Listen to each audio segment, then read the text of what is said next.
Hey everybody, Chris Whitehead here with John Pannell. Welcome back to another episode of Build an Iconic Life. We're in season 2, and John is local here in New Hampshire.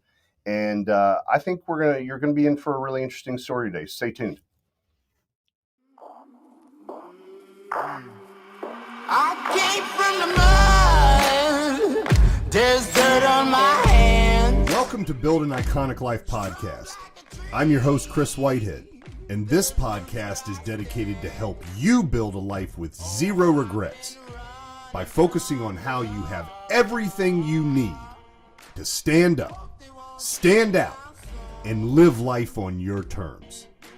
Let's dive right in. So, John, thanks for coming, man. Thanks for having me.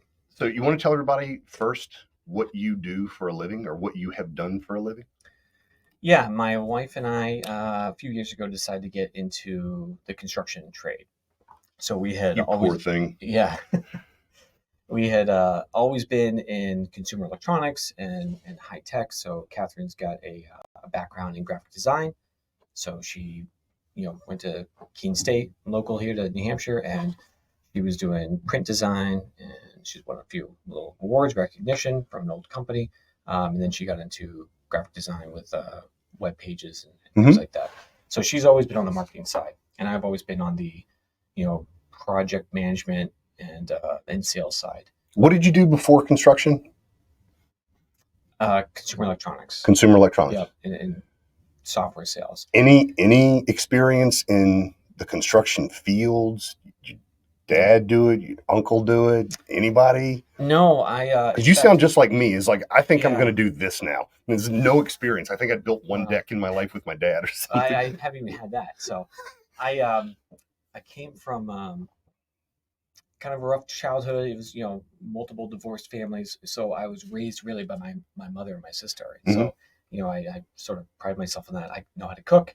I'm an excellent cleaner. Okay? You can organize things. I can do all these things, but I didn't have the traditional, father or uncle that, I could go in the back and work on a deck or rebuild a car or any of that stuff. So we just, we hire people to do all that stuff. So I'm Wow. handed it all. At least I wasn't. 4 years ago, we just started to get into this. So she's in the marketing side. Yeah. So, and she knows how to present it so that you can actually get some leads. You decide to go into project. I'm wearing this because she picks out all my clothes. Just, she's great at all that kind of stuff. And you're the project manager. Project That's how it manager, begins. Okay. Yep. And I was always sort of in sales and project management. And as our career progressed, I just really went deeper into trying to learn more about the science of persuasion and influence and try to do it in that ethical way. Mm-hmm. And then I just started to want more for my life, my family, etc. And we wanted to make more money, which is a great tool towards building wealth. And so I started listening to, like Dave Ramsey, How to Get Out of Debt, and then Rich Dad, Poor Dad, right? Kiyosaki and everything. And so then it was just to the point, I was like, you know what? I'm not super in love with this industry anyways. Why don't we just start our own business? And so we didn't initially consider construction. We had to pivot, like I'm sure a lot of people in the world did when COVID hit. Yeah. So I spent probably a good 2 years just crushing books at night on the weekends while I was working, sort of up to it. And then, I had my little epiphany, and I couldn't work with a current employer and the industry I was with anymore. So I wanted to start a business, and we sort of led up to the point of giving my 2-week notice and then starting the business right after Labor Day ended in 2019. So September 2019, we refinanced the house. We took $100,000 out and we bet on ourselves. So for the first time, we would not have a paycheck ever. I mean, I started working 16 at Burger King, $4.35 an hour. How old were you when you made this decision? 40? The epiphany came in 18. I was sort of already on the track there, but it wasn't, it wasn't until missing my kid's 4th birthday that I decided we need to start a business. Okay. Because I just, based out of just north of Boston, I was constantly flying. California, Seattle, Florida for, Chicago for trade shows, Florida, Texas, it's all over the place. Mm-hmm. And so you got kids, right? Mhm. My kids were 2, 3, 4, and I'm missing a 4th birthday party, Zooming while they're all having fun, and I'm at some, you know, customer event. So that's when I decided to start a business, or I had to talk Kathryn into, hey, we should do this. You're gonna love it. And then fast forward to Labor Day 2019, and we were all ready to go. I had, put time and money into additional classes and everything else to educate myself and make sure that I felt comfortable so I could go out there. And it was absolutely the hardest thing I ever did was give my notice. I waited till that Friday. I was gonna walk in and give it to my boss at whatever. Was it just like an emotional thing, or was it like becoming like? Was it just getting real? Like I'm letting go of this. Yeah, I was like, I had a frog in my throat. Right? It's 8:30. It's 9. It's now 11, and I got it like underneath papers. Anyone walked in the desk was like, right. And I just couldn't bring myself to do it. And finally, it was the end of the day, and I'm in South Jersey, right? And I got to drive home for the drive home now because I was, I go down there every 2 months or so for a week. And I slipped under the door, didn't talk to anybody. And then I finally got on the road and I made the phone call. I was like, hey, I've just given my notice. It was the scariest thing I've ever done. Everything has actually been less scary since that. That's good. And so the rest of September was great. October, November, off to a hot start with, the Kairos agency. And then Christmas hit and I couldn't get feedback from China. So while I was selling widgets and everything into these national retail brands like, Staples, CVS, Walmart, places like that, I was working with contractors that were going to produce it in Asia and then ship it overseas, right? And then it would just roll out nationally, right? National retail displays. So we couldn't get any feedback. And then you start listening to alternate news channels, right? Not the main media sources, right? Not main media. They didn't know anything yet.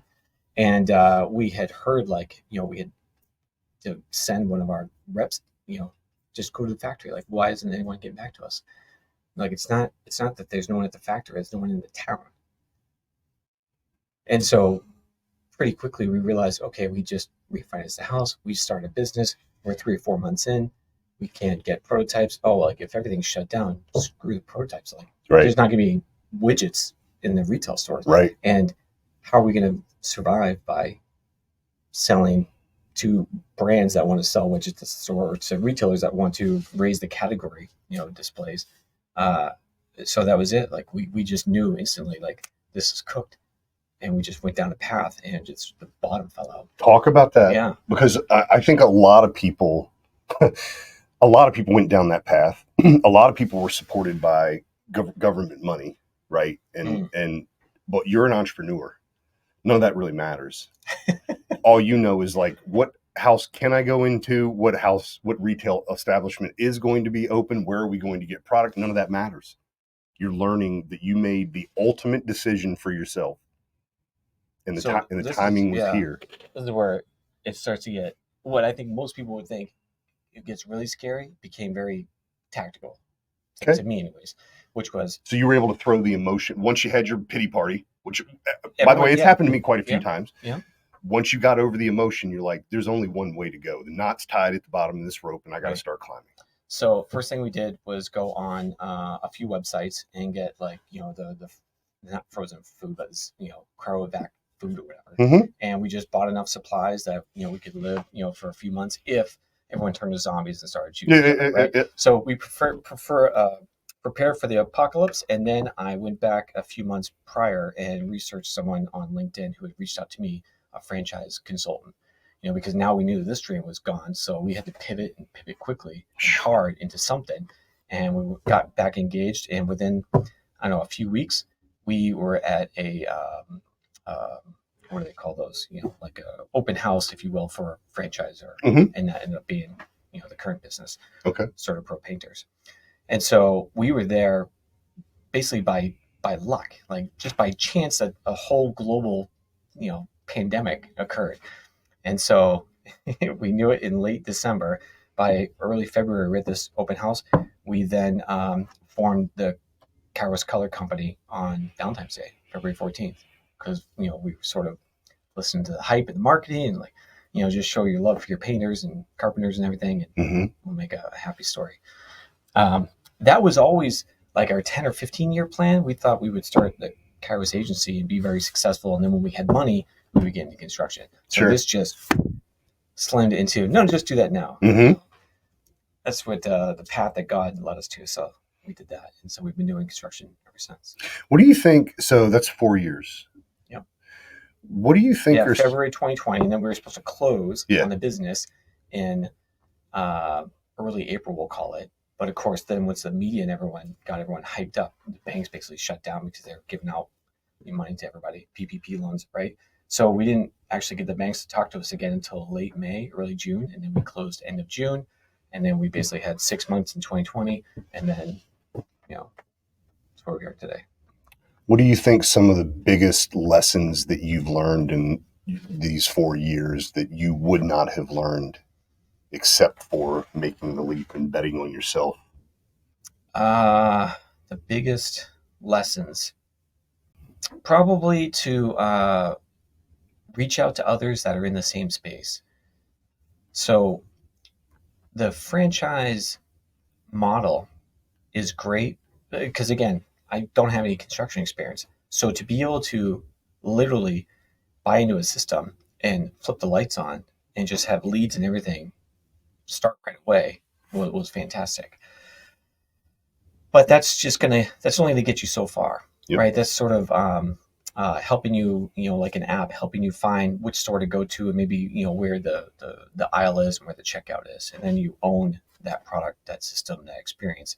And now you have to put in your own flavor to it. And so the type of customer experience that I wanted to provide and Kathryn wanted to provide, we would consider ourselves particular. And because of that, the traditional training that they offer just wasn't enough. Correct. One of the reasons why I left all my other previous employers was because I was looking to be number one. And I would find that at some point they would get into some sort of comfort zone. Oh, we went from number 12 to number 7. It's like, well, right, but going to number 1, right? Because if you don't need to be number 1, you don't need me on your team. You can get anybody, to be second place or whatever it is. So I don't know where this comes from. I just have this undeniable drive to just try to exceed. And I always felt like I was held back in previous positions because of that, which is why I had to break out on my own. It hasn't really worked out so far yet, but I haven't stopped trying. Well, and that's what I was going to get to. So I've been doing it for 26 years. So only, year 6 for me. And I'm at diapers though. That's good. For 20 of those years, I was not successful. 20 of them? That doesn't give me hope. No, it should give you a lot because I'm going to give you the secret. So my self-image, so I started 24 years old in construction, which I have zero experience in. But the corporate lifestyle I knew was not for me. Yeah. And I was like, you just got totally wrung out in corporate life. I was like, screw this. I just, so I'm a say it like I see it kind of person. Does not go over well, corporate. Well, what would happen is that people knew that I would talk. And so I was also a really high performer. So the target was always on my back. So people would get me. So the manipulation. Oh, and I don't do corporate manipulation. I just don't think like, I don't ever want, quite honestly, I don't ever want to think like that. Yeah. So I said, hey, working for myself, and I did it at a time when you have to get a college education, you have to get a corporate job. There were no pensions at that time, but everybody was still in the mindset, this is the only way to succeed. So here I am, the black sheep, going, I don't want anything that I learned in college, and I'm going to go start in this thing that I know nothing about. John, I had the most fun that I've ever had. I just wasn't making a lot of money because I started with employees. Like I had 4 employees the first day I began. I don't know why, but I just did. So for 20 of those years, I was not successful. The reasons being, my self-image was not high enough for me to trust that I could hire other people to educate me. I was not willing to bring people on my team that were A players because again, they would be above me and they might manipulate me like the corporate structure, blah, blah, blah. I did read a lot of books, but I was not willing to talk to experts. Plus it was a time when the internet wasn't around. So I'm in Nowhereville, Virginia, and I'm trying to, like, who do I learn from? Yeah. And the only thing that I can be is a subcontractor and maybe observe. The biggest thing that happened is I joined a mastermind. I paid a lot of money for it, but I was able to accomplish in 2 years what I couldn't do in 20 by getting proper information. Yeah. I had all of the work ethic. I'm willing to do the work. Yeah. It's just, man, as an entrepreneur, if you're not getting a model to follow and you've never done it before, it looks like there are 8 million options. I can't fund more than about 3 of these before we're out of business. So it starts to constrict. And the more constriction comes in, the more desperation comes in. And that becomes almost like commission breath. People smell the desperate on you, whether they're subcontractors, whether they're clients. And then all of a sudden, unethically, I might want to make a little bit more money because I think I have an idea that so I didn't really have my own markup. I had, how far can I reach my hand in your pocket markup? So what kind of clients play with that kind of contractor or whatever I was at the time? So the lessons I've learned have been becoming to a level of integrity that I want to represent to children, that I want to represent to friends, that I want to represent to clients, that I want to represent to God, that I want to represent to me. And as I did that in personal development, my self-image started growing. And the one thing I'm proud about, the only thing I'm truly proud about, me, in 26 years, I've never quit on me. Yep. When I made a decision to own my own business, from 2009 to 2011, I worked at a local remodeling company. Mainly because I came up here from Virginia, because everything was dead in 2009 in Virginia. Right. I came up here and I started trying to work, and guess who? I started trying to work for CertaPro. Oh, did you? Yeah, and I'm doing mid-high level painting and remodeling in Virginia. Yeah. And the model was kind of like, I don't know how to make money at this, so let me go hire 15 guys, and I did. I couldn't supervise all of them correctly. They all leave. Half of them are on heroin. Didn't know what that was because I'd never seen it before. And I get to go back for 8 months after personally and clean up every one of those houses that we had painted. Yeah. The gentleman that owned it at the time, he and I became friends. I was trying to help him understand the pricing model and how to get the right kind of clients, blah, blah. You know, all this stuff. Yeah. And I had to have those exact same, same conversations with subcontractors, because it's like, well, I'm being taught this corporate model doesn't really seem like it relates to how people actually attack and paint houses or just do project management in general. And so then, after about 6 months, we joined late June. We did $300,000 from July to December 2020. Mm-hmm. And that's when we, quote, used the model that we were taught. Over the winter, upon reflection and having a few, dinners out with existing subcontractors, we then started in spring 21, throwing that out and just trying something new in 21, and then revamping, trying something new in 22, and then finally having a model of like, all right, this is how we're doing it in 2023. And we had gross profit year-over-year growth every single year. Because you're innovating. Yeah. And so we were just trying to streamline estimating, streamline the marketing, streamline the communication to the subcontractor, the training, not just from us to the subcontractor, the training that the subcontractor would provide to their people, laborers, their folks, because it's not consistent. It's a seasonal business, and so it's like an accordion. Everyone expands in the summer and then contracts in the winter. And so we had to basically show them, on a piece of paper. We're like, look, think of yourself as just a foreman, right? You're the owner of your company. Underneath you, who's your 2, 3, 4 guys that you just trust? They're there every single day, every month, whatever. Those are your junior foremen, your field generals, whatever you want to call them. So you're at the bottom triangle, or upside down pyramid is what we use. Mm-hmm. You're the leader, right? You support the people in front of you. So now you get this other level of junior leaders.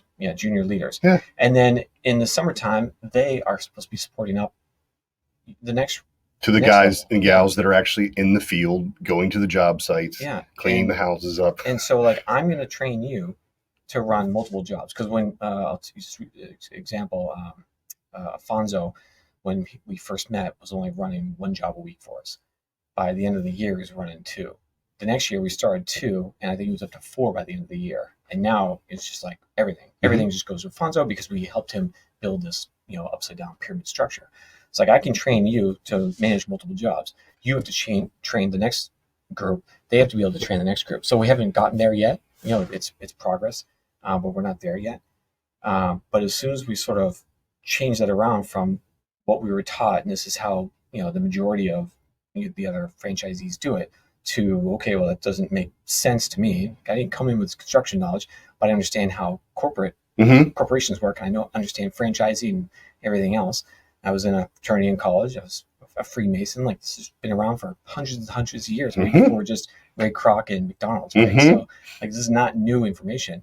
So we just changed the model over, and ever since, we work with less and less people, and our gross profit is getting higher and higher. Yeah, and the quality consistency is there. So the way that I used to work,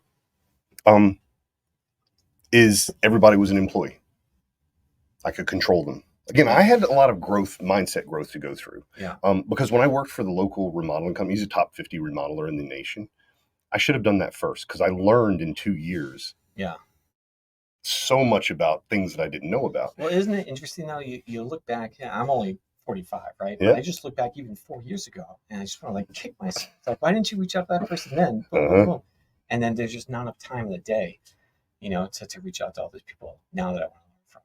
But anyways. Well, it's at least you're open-minded to learning, because so my 4 core values for our company are integrity, information, innovation, and income. And integrity doesn't just speak to being good for your word. That's right. Everybody should know the difference between telling the truth and not. It also means wholeness. Yeah. And wholeness encompasses your entire life. So I've been in the trades now for 26 years, and I've had a lot of guys come to me that have had broken homes, that have been on drugs, that have wives that are crazy, and kids that they create their own. And I need you to show up, and I need you to perform at the highest level. And so for years, what I found, John, is if I was on the job site, everybody was like, nah, and going crazy. And I would leave, and I don't know what would happen, but it would go like this. Yeah. And I realized I was the linchpin. I was the reason. And I was like, I cannot continue to be the reason and scale something. So as I started building people up, everything you just talked about, like, hey, don't call your wife the wife. Call her your queen. Maybe she'll start being nicer to you then. Pause you for a second. Yeah. We have a CRM that we use. There's a dashboard that everything runs through, and it's called Queen Bee Dashboard, because that's where my wife lives, in the Queen Bee. So yes, just the queen. It's so just these little things to help guys that had never really thought about it before have a little bit more EQ that translated to how they showed up on the job, how they treated my clients, their clients too. And it also allowed us to start getting into deeper conversations. And that's when I started realizing, and the name of my book is How to Make Today's Ceiling Tomorrow's Floor, right? Because I realized I had created my own glass ceiling. Yeah. My own reticular activating system was not aware that I could meet somebody like you and not call you competition. Yeah. I can't collaborate with you. You're steal my leads. That's the mindset that we all came from. Now, I literally have next door one of my former employees that runs a construction company, and this is mine. And he has his lettering on the door, and we partner with things. Why? I would rather have part or 50% of something than 100% of nothing. Right. And it's not all about making the money. It's about living the life that I want to live. And it took me a lot of years to figure that out. And it sounds like you're on that same track. It sounds like you had a lot more education than I did. So when I came back out on my own, I literally made every mistake that I made in the first 10 years of business. I just made them that quick. So by year 2, we were at 7 figures. Yeah. I didn't get to 7 figures in 10 years. So you see, you know what I mean? Yeah. And so it was like. But the second time you learned it, it was much quicker to learn it too, right? Well, I was aware of what was happening as it was occurring versus, what do you mean we don't have any money? What do you mean? We just finished 3 bathrooms. How do we? It'd be like, I got twins. They're 9 years old. They leave their Legos everywhere, right? Yeah, It's like, the feeling of walking around in the dark with no shoes on. Like, oh yeah, don't do that again. Oh, yep, got it. It's like, don't forget. So all that education and everything I did for corporate America since whenever my 30s, when I started to really get serious about life and everything, I can recall all those books quicker when I step on that Lego, as a small business owner. So that has been wonderful to sort of be able to recall that, or think I just need to get back to that chapter or re-listen to that audiobook to sort of learn that again. I just I gotta look it up. So I just bought this, and it's called Masterclass. You ever heard of it? No, the whole mastermind thing. No, Masterclass is what it's called. I'm not familiar with Masterclass. It's $180 a year. Okay. And it has people like Mark Cuban. It has some of the most brilliant people, and all you're doing is listening as a student to them talk behind a paywall. Yeah. So the information is presented probably a little bit better but these are TED Talk kind of people. Anything that I can do, like I read probably 100+ books a year now. I'm serious about growth now, like in all areas of my life, because I had a governor on it forever. Well, the greatest thing is, again, we don't need to reinvent the wheel. There's so many brilliant people out there, and it's all free knowledge. If you just pick up your $1,000 cell phone, most people have that, and just tap into it. Well, think about it. If somebody takes 6 months to write a book, it's probably 6 to 16 years worth of their accumulated experience to condense it down to 6. And you read it in a week and a half. You get an hour-long commute, and you crush it in a week and a half of just audiobook. Audiobooks are my favorite on earth. So that was probably the greatest thing I learned from Tony Robbins. I'm sure there's others that talk about it too, but net learning, no extra time learning. So you're doing dishes. You're doing it anyway. You're working out. You're doing whatever. You should be feeding your mind. So, I just went out and looked at the free resources from Simon Sinek, Tony Robbins, Dave Ramsey, Kiyosaki, talked about Patrick Lencioni. There's so many, and I just listen to those or read those over and over, and there's your extra education. Way more powerful, at least to me, way more powerful than anything I learned in middle school, high school, college. When I was growing up, Dad was huge historian. Like our family trees traced it back to the 1200s. He's read books. He was an international business guy, so there was a lot of reason for him, and he was in the Middle East a lot. So there's a lot of reasons for him to understand how history plays itself. But what was his business? So he started out in the State Department, with agriculture. So he was big tobacco. And then you don't really make a lot of money in the government. So he was found by someone, privatized, became the president of a flavor company, right? And then made his wealth. He's done okay. But he can't talk about a lot of things for a lot of different reasons. So I don't really know what Dad did. Sorry, Dad. Because I'm not supposed to talk about it. But anyway. My lips are sealed. But he was always huge into history. And I always thought it was the most boring thing on earth. I just love history. Personally. Something has changed. I listen primarily to biographies now. Just finished Elon Musk. I'm listening to Steve Jobs. I listen, even 50 Cent, Curtis Jackson. He wrote an amazing book. There are a lot of people that are highly successful that are willing to write biographies or autobiographies. Just by you listening to what they went through, you start to understand the industry, and you start to understand that a lot of them aren't that different. No, that's the craziest thing about going through this is you start to listen to all these various books, and you're like, wait a second, that's got like a similar thread. And you start, there's not many people that I can talk to about that type of stuff where you're putting together some of these threads, and isn't it fun? And there's just not enough, maybe the whole mastermind or master classes is part of it. There's not enough of that sharing or collaboration.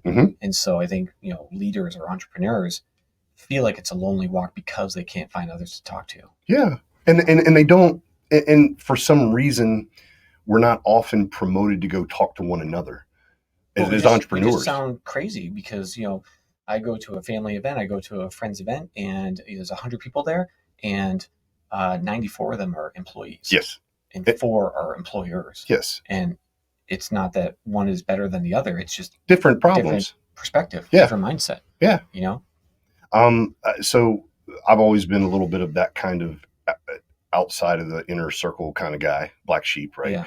I didn't realize that entrepreneurship was going to do that to me. I also didn't realize that. But did you always feel different when you were younger? I've always. So Like my whole thing was I was a push on the pull door kind of guy. Like I wouldn't pay attention to whether or not I'm supposed to pull or push on the door. I'm just going to give it maximum effort. Yeah. And if I can't go through it, I'll go over it, under it. I'll parachute down. I've never not thought that I could do anything that I actually want to do. Yeah. The few times that I've panicked in my life are when I don't have an option. In business, if you're ever sitting there, and most business owners have had, you wake up at 4 o'clock in the morning, you're like, I just figured something out that's not good. Oh my God. I hope that, Kathryn doesn't have to watch this, because she will tell you that happens multiple times a week, that I will call her frantically like, oh, I just write this down. But only a few times have I woken up and been like, there's no option. The coolest thing that's happened with that is that's where my faith in God comes from, because things always happen at the right place and at the right time for those that believe. And I realized that maybe sometimes not taking action is the correct action to let the thing unfold. It hasn't happened too many times that I've had to do that. But like, because you're like watching a disaster, or like a looming one. Yeah. We can't make payroll in 2 months from now. There you go. There you go. And I do my brain forecast, and yours does too. That's an entrepreneurial kind of thing. You're like, hey man, you just made $100,000. No, I did not. If I make an extra $100,000, I've made $100,000. This $100,000 has to carry me for the next 2.5 months for payroll and for materials and for da. So no, I just made the sale, and I feel worse now than I did before I made the sale. I don't have any tattoos. Yeah. But I told Kathryn, if we made it through whatever it was, a couple of years ago, I was like, if we make it through this stretch, I'm going to get a tattoo with this number on, because we had let our checking account get to, I think it was like, $1,283.15, whatever it was, just because we weren't paying attention to it, right? Yeah. And it was like, didn't we start the beginning of the year like 100,000? Like, I know we're like just getting the busy season, but how do we like drop 100,000 and like almost gone? Almost bankrupt right there. If we get out of this, I'm gonna get that number tattooed on me somewhere. I think it's a beautiful, beautiful thing to remember, man. And it's a really sad thing. One of the hardest things to do is to grow a business 7 figures. It's easier to grow from 1 million to 10 million than it is to grow from 0 to 1 for most people. The problem from 1 million to 10 million, though, is can you fund it? Because everything is a multiplier, right? And so 1% margins of error over the course of the entire numbers that you're playing with can lead to big things. But that's is the majority. I haven't looked at the numbers, but the majority of small businesses are sub 1 million. So here's a cool thing. So only 5% of businesses are open after 5 years, statistically in America. Out of that 5%, only 4% ever get to $1 million. Really? And out of that 4%, only another 4% get to $10 million. So that's how rare being a 7-figure business owner is. Just being a business owner after 5 years is rare. 95% fail. So yeah, it's very rare. But it's rare mostly because limiting mindsets. Yeah. So I had never sold $1 million in Virginia. 10 years I'm in business. Had lots of employees at one point. Still didn't get to $1 million. Came up here, started working for a contractor for 2 years. The first year I sold $300,000. Because when you say things like Worcestershire and North Reading, like people, you're not from here, are you? And like, I don't want to do business with you, and you cost too much anyway. It's like But anyway, where are you from? Haverhill? Yeah. Where is that? April, buddy. But the second year, I sold over $1 million, and it was important to me that I did. Yeah. Once I broke through that one time, even as just a sales guy, when I started my business up here again, the first year we weren't at $1 million. I was still figuring out the team. But the second year we got to $1 million because I knew that I could do it. Yeah. I had a business partner at the time, and he wanted just he and I to go out and work. I'd always had employees. So I'm like, I don't want to make $50 an hour being a laborer and finally 50 years old and none of my parts work anymore. So we separated. And the moment we separated, I just started more A players, and we just skyrocketed up. Yeah. All because I believe I can do it. And I think that's probably one of the biggest things that entrepreneurs don't focus on is your own self-image, your own self-belief. We have a lot of imposter syndrome. You're trying to, and it makes sense. You're doing things that you've never done before. So it's like, it's not monopoly money. I mean, you passed go and you don't get the $200, you're screwed kind of thing. And so what I saw by being a part of that large mastermind in Texas is like, at first we started out with just a few, and then we had several hundred in the highest level. And I'm like, we all get each other. Some of these people are crushing it. Yeah. Some of these people, they're kind of faking it, but you know what? They can't do much about their money, but they weigh 40 pounds less. They got their fitness together. Hey, he's bringing his wife now. They're starting to get along better. So it's like, and then, you know, hey, I'm not necessarily going to talk about God with you. Let's talk about faith in yourself. You know, here are a lot of books, and we start sharing all the books that we read, and then all of a sudden we're giving tips like, hey, how to use your calendar effectively. And we've got a guy over here making $33 million a year who's 60 years old, and he starts saying, you make it too complicated. Here, let me show you the three, and that's worth the money. The side conversation, not what the guy up front's talking about. It's funny that you said, let's not talk about religion, let's talk about faith in yourself. I always start about persistence. Hey, let's just talk about persistence. Mm-hmm. And I learned that from listening over and over and over to Strangest Secret by Earl Nightingale. Mm-hmm. And so he talks about that. He's like, you would not persist if you did not have faith in the outcome. So if you talk with somebody, it's kind of like the hook we were talking about earlier. Right? Mm-hmm. You start by selling the sizzle, and then you can get into those other things. Talked about about persistence. Let's be persistent here, and eventually it'll come through. And then you can kind of slide back into, you know, you gotta have a higher power. You gotta have some faith because you persisted, and look, you met the goal. Yeah. And, you know, we all decide at different stages. Some people never do, but we all decide eventually what our life is going to mean to us. Yeah. Some people don't think a lot about it. Some people overthink it. Yeah. Legacy really is what. At 20 years old, I started really considering, like, who is Chris Whitehead and what do I want to stand for? And how did my dad raise me, even though I don't see him a lot? And what about my mom? Because my parents got divorced when I was 2. Mm. And, you know, what is my like, who am I? And that was when personal development began. And from there, I started realizing that I could intellectualize anything, but it wouldn't seat. Yes. And the reason it wouldn't seat is because I wasn't taking action. Yeah. And once I put myself. You do have a pretty similar story. Yeah, I told you. Once I put myself into an arena, and I call being an entrepreneur like being in the ocean without anything. Like, you just get dropped out of a plane and, like, where's land? I don't know. Everything becomes real. And you're like, I just made a decision that I cannot back away from easily. And my heart's telling me to do it. And I better become the guy that I need to become. And that is your head heart and your being heart. Your being heart is saying, get the F out of here. Right. Your head heart's like, I have faith. Right. Persistence. Let's go. Right. And it's like, you're pulling. And I'm telling you, years of having those kinds of struggles, I see it as stretching a rubber band to eventually, and it never snapped it. I never got snapped. I certainly made plenty of mistakes. And I kept saying, maybe I can do more than just survive. Maybe I can thrive. Maybe I do deserve that. So that's why we named our next, you know, LLC Revive and Thrive.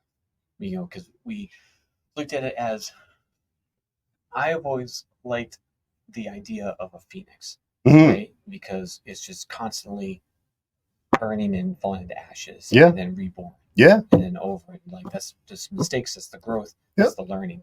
And so we wanted it to be sort of construction related, but really about reviving, you know, yourself, thriving, and it's okay if it comes back and you start over. Yeah. Right?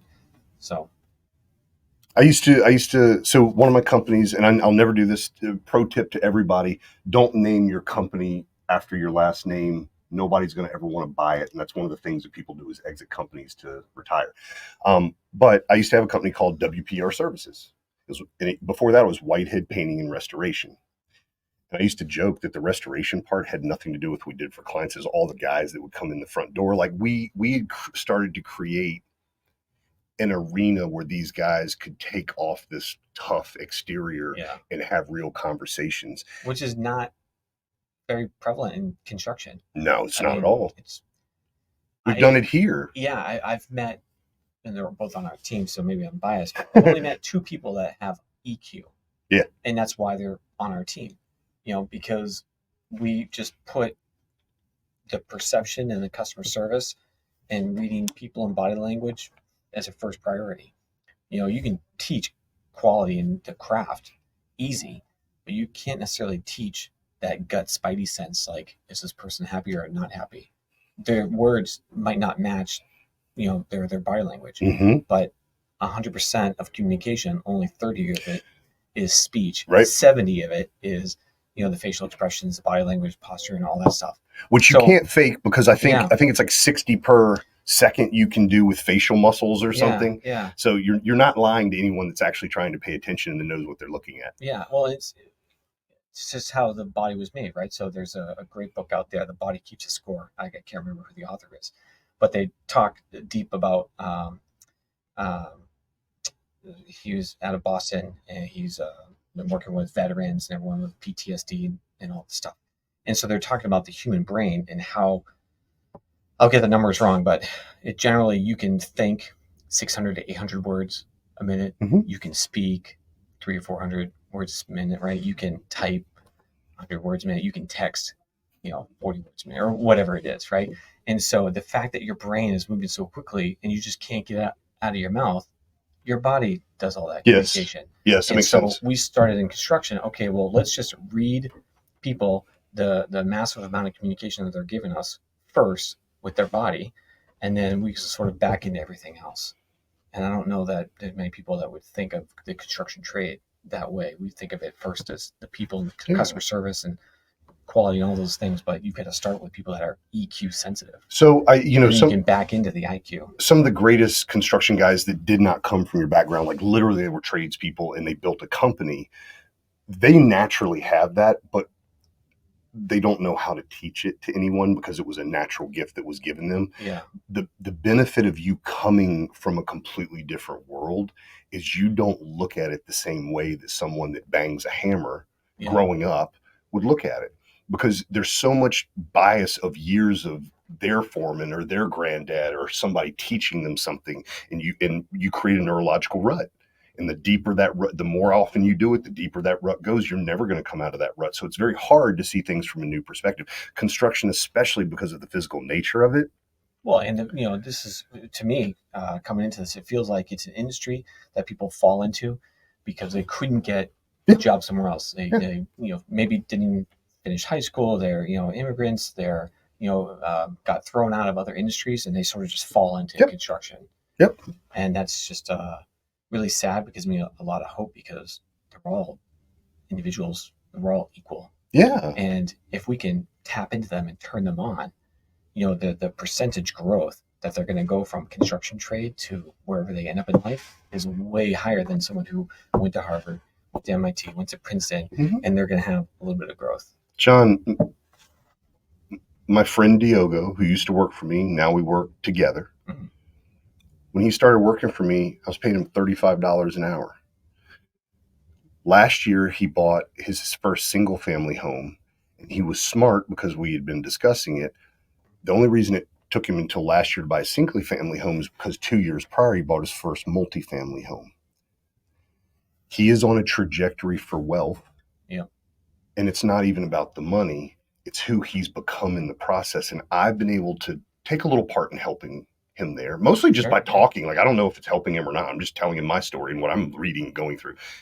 Watching him take action, I know what's going to happen to his 3 sons. I know about his wife. Yeah. I know about he's now a blue belt in Brazilian jiu-jitsu. Like, this guy he's lost 40 or 50 pounds. To see, especially in the construction trade, somebody who has been told no, to finally have somebody say, well, maybe if you're willing to do this, I'll match your effort. Because that's all I ever wanted. Yeah. Even when I started my business, I was like, hey, I don't know how to build the deck, but I promise you I'll go buy the Black & Decker book and read how to do it. I don't even know how much to charge. I'll go find out what the lumber is. Charge them $4,000. It took me 4 weeks. That was not a very profitable thing. I was going to say. No, it was horrible. It was 1998 or something like that. So, but the money still didn't go very far. 4,000. That was like 400,000. Right. Yeah. So. But I couldn't find people that wanted to say maybe. Yeah. What I found people is they would say maybe, or actually they would say yes, and then I would be too far down into the Chinese finger trap, and I'm like, yeah. Your drywaller put drywall over crooked framing and I'm the painter and you want me to fix the hump, I've got to remud the whole wall. That's your drywaller's job. No, that's your job. You're the finish guy. Yeah. So, okay, well, I want that last paycheck. So, because it's half. And that's in construction trade. That's where all the corner cutting comes. Correct. Because they're not starting with the ending in mind and then working backwards to the beginning. And I wanted to work with a different client. I wanted to work with somebody that they have an expectation of what it looks like. I want to play in that arena because it's a lot more fun. And then I want to bring the guys, and I call them the guys, mostly guys in our trade. I wanted to bring the guys in and go, isn't this more fun than just the cookie cutter thing that you do over and over again? Yeah. You have the creativity, you have the ability to learn a new skill. So when I was in the field learning, once I learned the basics, it was like, all right, we get paid to put paint on house. Like that's the only thing we get paid for. But listen, guys, we're going to spend 3 days prepping because I got these cool sprayers back here and we got a back roller and we'll get the painting done in a day. Otherwise, it's going to take us a week and a half to do the same thing. I will say that you had mentioned it earlier about like enjoying the growth of other people. Yeah. These last 4 years, I've never made less money than right now. I've never worked harder. Mm-hmm. I've also never been happier. Mm-hmm. You're doing it on your terms. Yeah. You're a free man. And it's been remarkable to see the growth of some of the people that we work with. The absolute growth, the change in their attitude, the change in their behavior.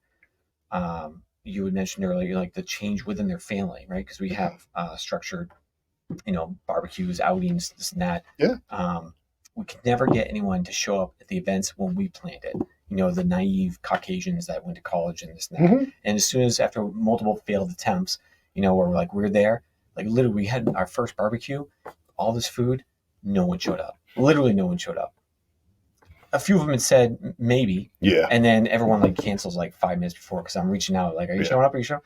So after a few failed attempts, we then, stopped being arrogant and looked in the mirror and said, problem is obviously us.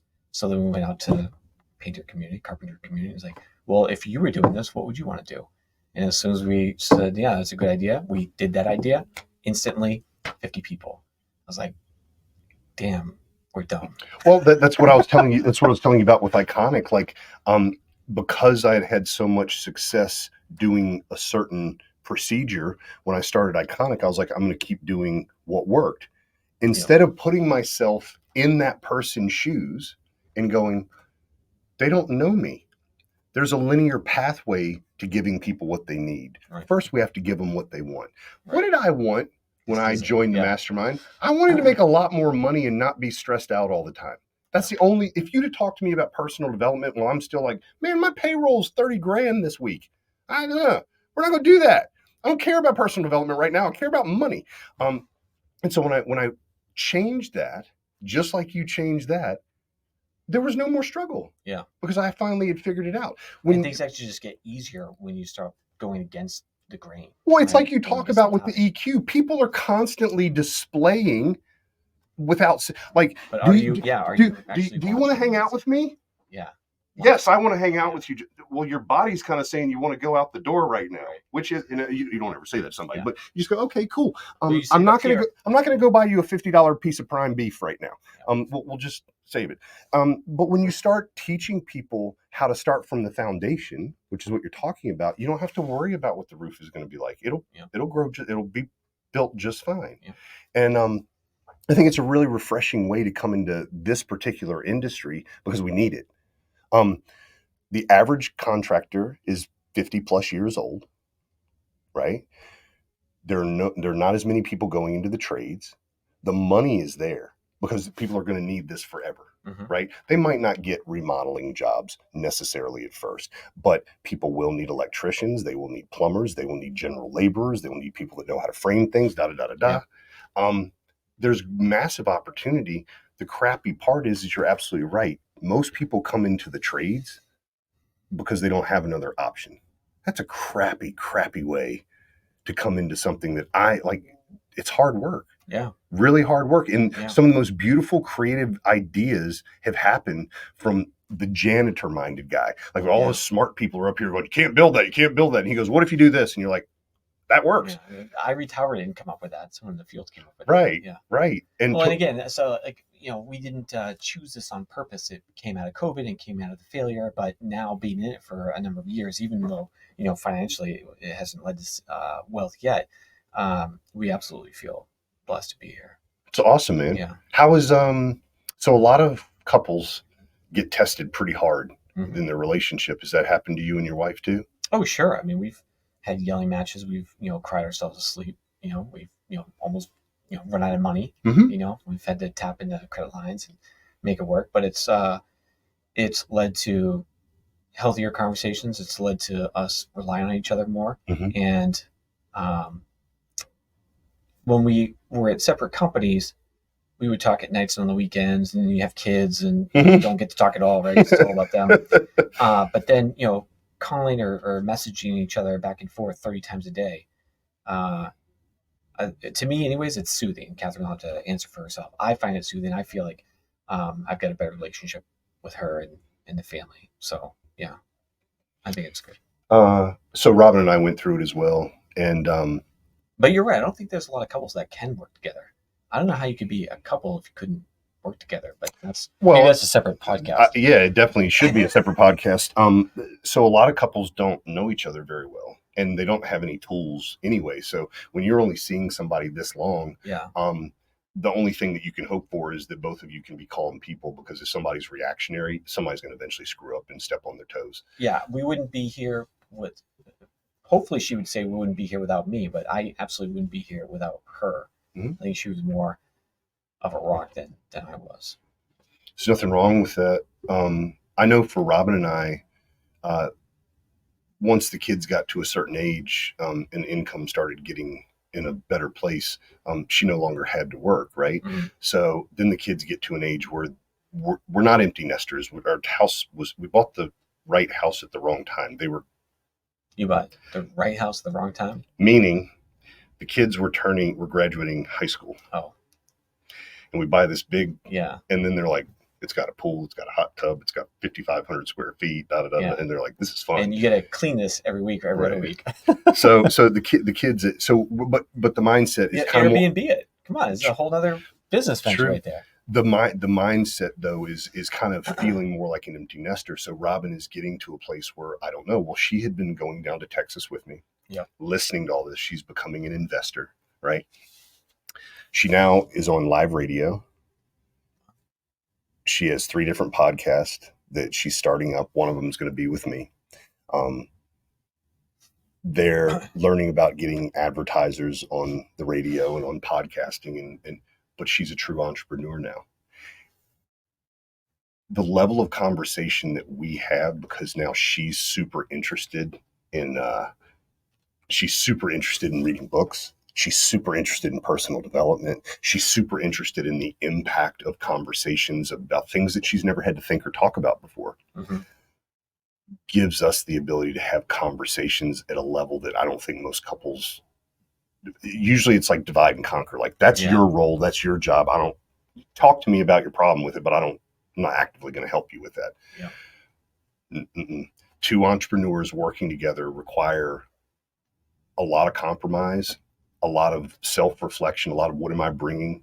I love it. It's what I've always wanted, is somebody that wants to be in it, not somebody that I'm dragging in it. Yeah. And that's what you didn't have to do with her. Yeah. Yeah. There's a big difference there. But I think what drives both of us is we got twins that are 9. Yeah. So we've, no one's counting, but how do you afford college or trade school or whatever they want to do after they graduate in 9 years at the same time? Yep. Kayla's Kayla and Jonah are twins. Yeah, that's very motivating. I hear you. So Kayla just finished her 4-year, and it looks like she's going to be accepted to a pretty prestigious dental school in Boston. And it's only like everyone is born with these. And it's only like $90K a year, including only. Yeah, it's a discount. So, but you know what? It works itself out the same way that everything else does. If you're consistent every day you wake up, you go do your business. Every day you push it 1 degree more. You know if you're doing that or if you're kind of like, I'm going to eat a ho-ho and not pay attention to my health. If you're consistent and don't quit on yourself, all of those things, I don't know how our reticular activating system does this, but our unconscious mind knows that 6 years, 8 years from now, this is going to happen. Mm-hmm. I don't have to think about that. I just have to make it the goal. And you just find yourself there. And that's one of the biggest things that I learned about entrepreneurship too. It's like, man, if I actually worry as much as I feel like worrying, I'll have warts all over my hands and I'll probably die, like from a heart attack. I had to learn to let some things go. And as I started to learn to let those things go, my faith and my communication with my higher power got a lot clearer. And then instead of me sitting by myself worrying, I just started going, I'd like to give that one away. And I'd like to think about what I do want instead of pondering all of this stuff that I don't want. Yeah. Because every time I think about what I don't want, it typically comes true, or you manifest it. Or I hyper believe right before it's going to come true, that's going to come true, and I create it. Yeah.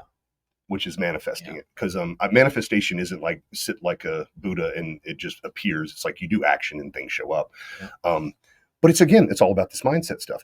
And the thing that I am really grateful about with the advent of social media is people are talking about this a lot more now, that it's a holistic way of living life. These kids now that are in their 20s, I call them kids, they're adults, but these guys that are in their 20s now, they're not just thinking about how much money they can make. They're thinking about how rich their life can be. Yeah. Did you think about how rich your life was when you were coming out of college, or did you go, it's time to push on the gas pedal? No, I think I listened to sort of society write the script that you do everything for money, right? And now I look at it as, well, it's a tool. No different than, a sprayer is a tool, right? A hammer is a tool for a carpenter.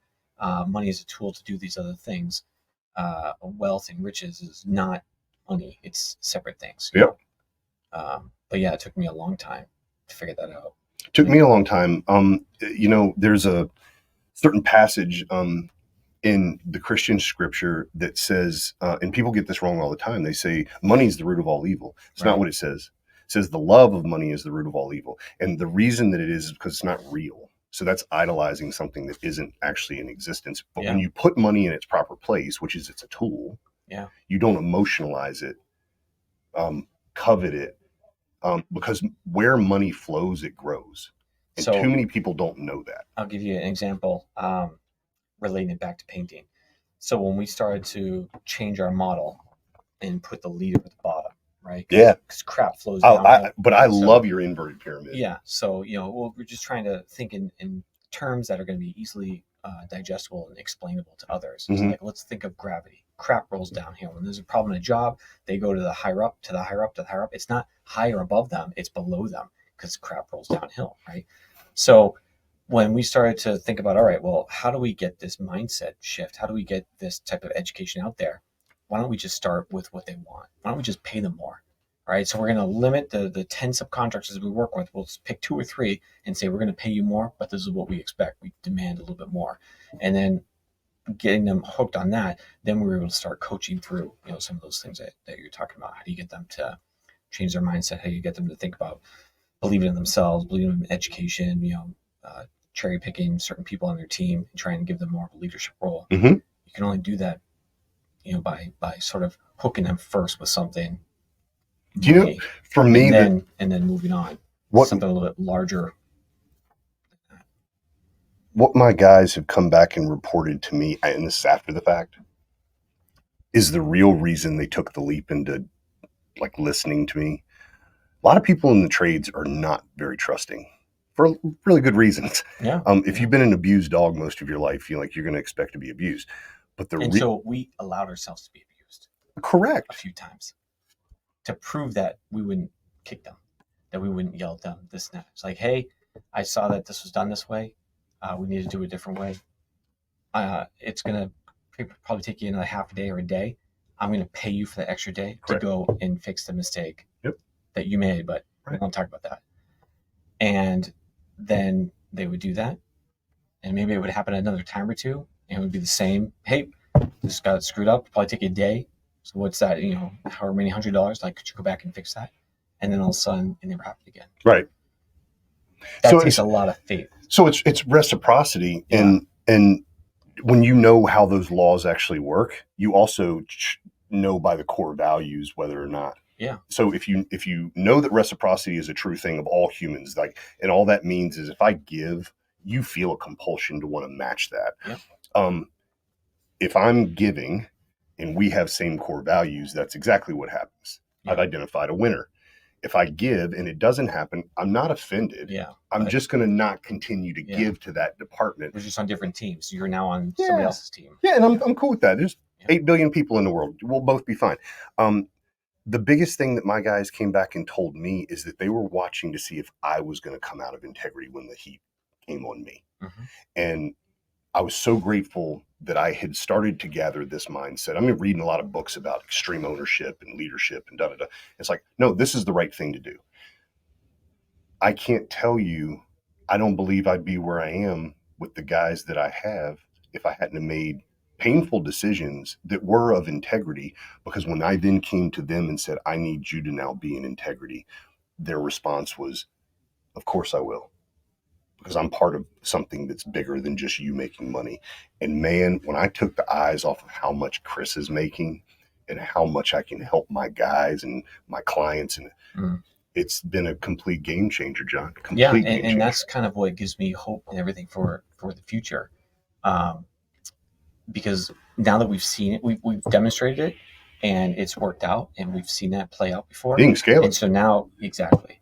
And so you had said earlier, like you, and maybe a different way of saying is like, you can't buy loyalty. No. So we were sort of testing this out, and now we've proven that it can work. And the competition can't take that away from you. No. Right? And so you can actually, it's basically the definition of synergy, right? Like you can do more with less because you have that focus on culture, because you have that focus on loyalty, because you have that focus on family, friendship, all those things. Because I'm not going to let them down. They're not going to let me down. And that is super rare. I've tried to go and explain that and show that model to other franchisees. They just, yeah. Right? Well, they're starting from a completely different premise than you are as well, But we all have the same pain points. We all had the same problems. It's like, well, why do we look at this differently? And why is our GP up? And why do we have great reviews? And why do we have, what corporate would consider, one of the top painting teams in the year? Boom, boom, boom. You've been in business for 15 years. I've been for 3.5. Right. Where do you think that comes from? Oh, you got lucky. Maybe. That's what they say. Yeah. That's what most people say. Because it's easier. Because it's not tangible. Right. Right. Yeah. Well, and you just pay your guys more. Well, it doesn't quite work that way. Yeah. Not what the books say, I think. Yeah, I've paid guys more who did worse after I paid them more, and I've also forced people to do things and not pay them because it was actually the thing that I believed would get them to believe in themselves even more. I know this. If I'm willing to sacrifice, truly, truly sacrifice, even if I don't get the result, but I continue to persist, my self-image increases every time. It's not about the winning. It's about the journey that I was willing to go on and put myself in there. And I think for me, it required me becoming more mature. Yeah. Because when I was younger, it was like, yes, I want the money. I need the money. I have something to do with the money. Yet every time I got money, it would be like, it's gone. And then I realized I was addicted to the money. And that's probably the last lesson that I've learned most recently is just that because we don't have the wealth yet. We don't have the tool, the money yet. Mm-hmm. But I think I know we're on the right track. I feel like we're on the right track. You're investing in the people, man. Yeah. It gives me a lot of hope for the future. Still scary though. Of course. But it keeps you alive, Yeah. I'm telling you, number one, don't quit. Number two, I won't quit. You said you read my book. Yep. I'm hoping that I can get a signal. I'll definitely sign it for you. But you have made a sacred decision, in my opinion, to be an entrepreneur. I believe it is the backbone of free enterprise. Mm-hmm. And I also believe that it has the potential to be the salvation of the economy in the entire world, mainly because we're going away from these corporate kind of outdated models. We're now focusing on autonomy, mastery, and purpose, and mental health, and all of that allow, and the proliferation of communication now allows for this freedom to take place. Along with that, because you hold yourself at the highest level of responsibility, which as an entrepreneur, you realize, like, you can complain all you want, but either you're open tomorrow or you're not. Yeah, that's the bottom line. So bitching about it, is this helping? Because if it is, I'll listen a little bit longer. If not, I got to go. I still like to bitch though. It happens too. But when you have that kind of mindset, I think it wakes you up to the world. You start listening and paying attention more and more if you plan on being around. Yeah. And if you don't deserve to, because that's why only 5% make it. And I'm not walking around like I'm part of the 5%. I'm proud I never quit on me, because that's the beginning and end of all of my success, is that I just won't stop. Because I have messed up so many times, but I'm humble enough to go, what did I do wrong? I don't want to do that again that way. And what makes me sad is when other people, they're telling you about the mistake, and then you hear about it in a weird version with their wife, and then you hear about it in a weird version, and then you watch them talk to one of their employees, and you're like, that's never ever going to work. How about remember what we learned in kindergarten, like playing in a sandbox together. Just because you hire them does not make you their overlord. In fact, it's what you said. It's the reverse pyramid. I'm here as the leader to serve you. And man, when you can get that right, and you can own your own business, and you can get the human capital. Ever hear this? The person that starts the business is not actually, might be the leader, right? But they're not the reason that the movement actually begins. It's the first follower. The first follower that follows your lead gets the result, gives everyone else that's viewing them the permission to join in the dance. So as a leader, you were just looking for your first follower, the one person you can make an example of and show this is how good it can be for you too. No, I never thought about that. But now you get to scale it because you know exactly who you're looking for. Yeah.